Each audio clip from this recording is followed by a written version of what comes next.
for us this morning. Thank you. Democratic members of Congress could face charges after trying to force their way into an ICE detention center without permission. Several videos, including police body cam, show the chaos in Worcester, Massachusetts on Friday. DHS authorities say 3 Democratic lawmakers tried to storm through the gate as ICE was delivering a busload of illegal aliens. Police arrested and briefly detained Newark Mayor Ross Baraka, but DHS is investigating several Democratic congressional lawmakers, including New Jersey Representatives Bonnie Watson-Coleman, Rob Menendez Jr., and LaMonica McIver.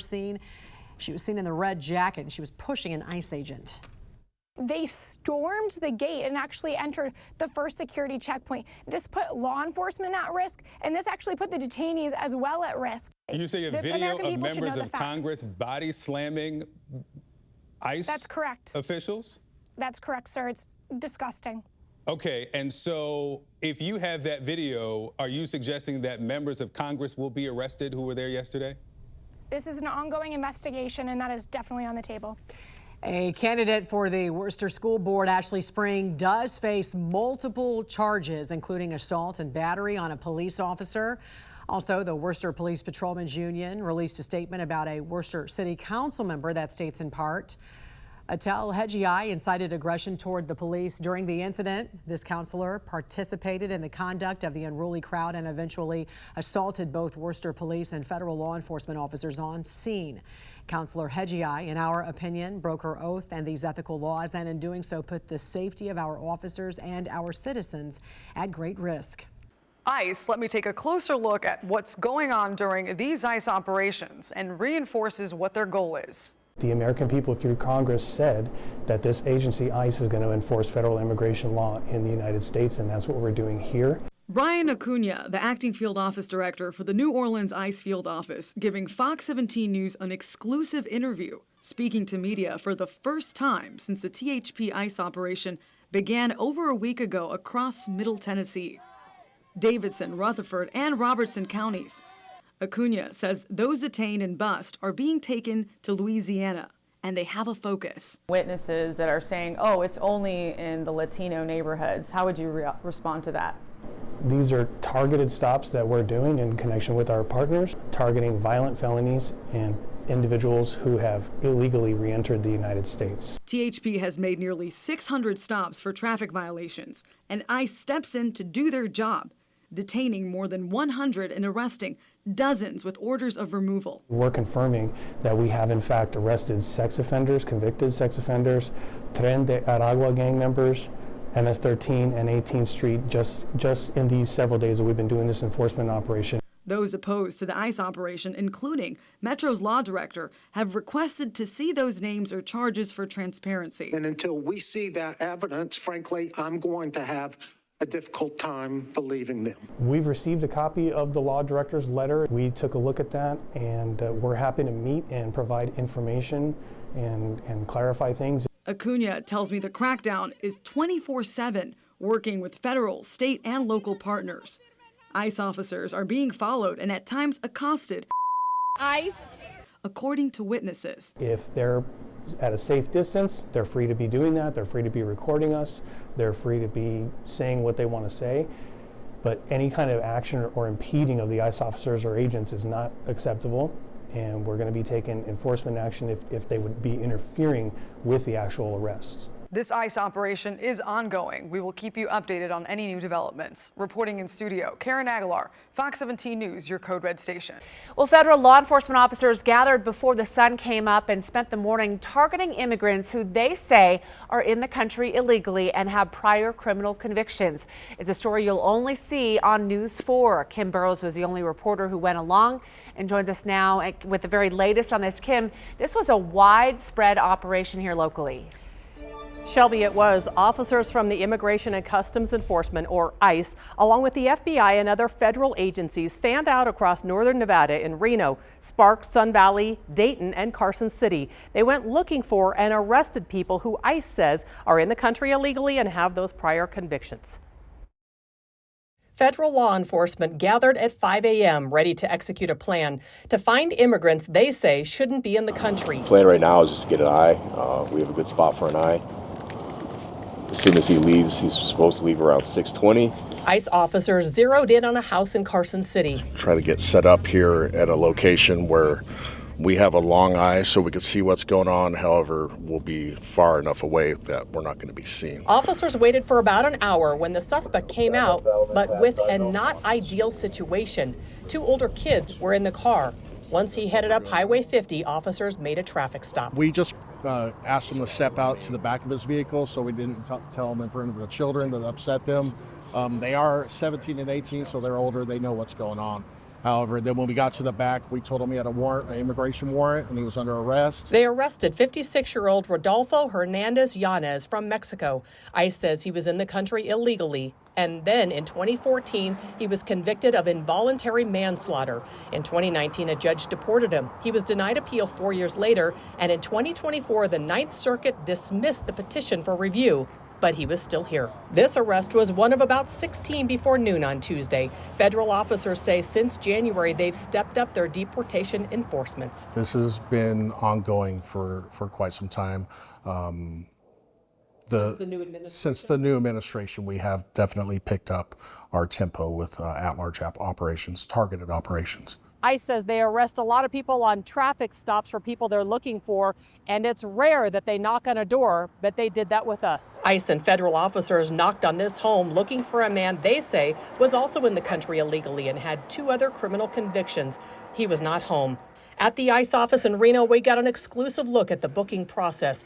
By noon, more than a dozen men were waiting for either a court hearing to discuss their deportation or in Rodolfo Hernandez Yanez's case, where the Ninth Circuit Court of Appeals ruled in 2024 that he could not stay in the U.S. He will be sent back to the Washoe County Detention Center for a couple of days before being sent back to Mexico.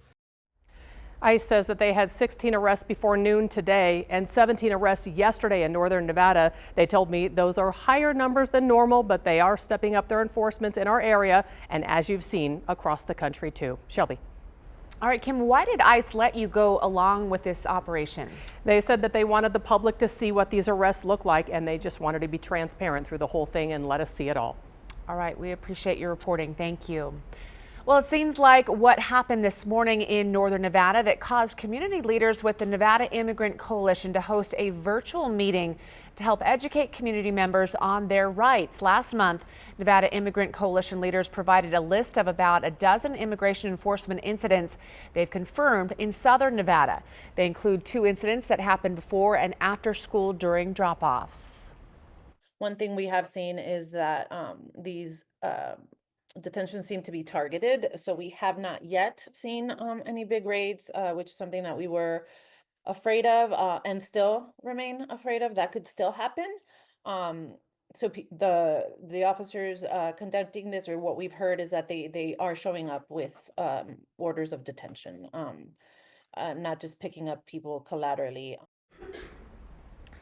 The coalition emphasized the importance of being prepared and having a plan in place. Officials also reminded locals that ICE is not the only agency involved in immigration enforcement, noting that the FBI, Homeland Security, and the DEA can also be involved. Well, a bill aiming to limit ICE activity on school properties is in the Silver State is moving forward in the legislature. AB 217 already passed out of the Assembly before the last major deadlines and was heard again just yesterday in the Senate Judiciary Committee.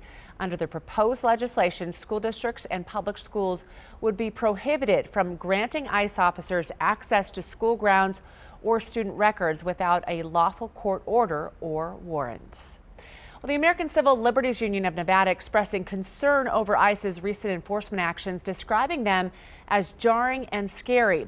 Joe Hart caught up with the CEO, who emphasizes due process for those detained by federal agents. The ACLU, we still believe in the law, and I recognize there are some people that would prefer to just give the executive branch of their choosing, regardless of what their political preference is, unlimited and unfettered access to oversight of the entire country without any checks and balances.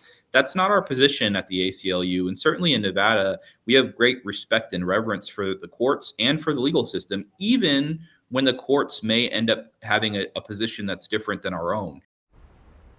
Hasi Bola, the ACLU executive director, also told Joe the group is currently holding training sessions to help people better understand their rights. As ICE operations begin to ramp up closer to home, we wanted to take a look at the agency's numbers since President Donald Trump took office. News 4's Andrea Esparza joins us from the live desk with a closer look at those statistics. Andrea? Well, Shelby, in Trump's first 100 days back in office, ICE arrested over 66,000 undocumented immigrants and deported nearly as many, most with criminal records, focusing on what the Trump administration calls the worst first. We are enforcing immigration laws to identify, to arrest, detain, and to remove dangerous illegal criminals out of our country. And we're prioritizing individuals that have committed crimes in our communities. And that was United States Secretary of Homeland Security Kristi Noem testifying before the House Appropriations Committee today. Noem touted the Trump administration's efforts to crack down on immigration here in the United States. Well, according to ICE.gov, agents have arrested over 65,000 people, including 766 arrests across Nevada and Utah. Well, the criminal records of those arrested include convictions or charges for nearly 9,700 assaults, 6,300 DUIs, and roughly 1,500 weapon offenses. And since January 20th, ICE has also arrested more than 1,000 illegal workers and proposed over $1 million in fines against businesses that exploit and hire illegal workers. At the live desk, I'm Andrea Esparza. Back to you, Shelby. All right, thanks, Andrea. Well, for more coverage on tonight's exclusive report, you can visit our website, mynews4.com. I'm Christine Frizzau in Washington, where the Trump administration is moving forward with a plan to find and deport illegal immigrants by using data shared in their tax filings. The IRS now free in certain instances to share names and addresses with immigration authorities, despite arguments from immigrant advocates that it violates taxpayer confidentiality laws.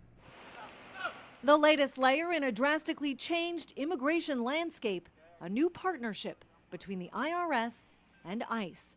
A federal judge declining to block the Internal Revenue Service from sharing highly sensitive taxpayer data with Immigration and Customs Enforcement, which critics call an unprecedented shift in federal tax policy and a breach in privacy. The real concern is that it's going to be used in a wholesale manner to transfer large batches of data out of the IRS to ICE, where it can no longer be controlled and it can be put to purposes for which it was not intended. The White House planning to use the information to track down criminal migrants, as well as those given final deportation orders, and quickly deport them. We're going to continue to forge ahead with this mass deportation campaign, and the president is open to all remedies to do that.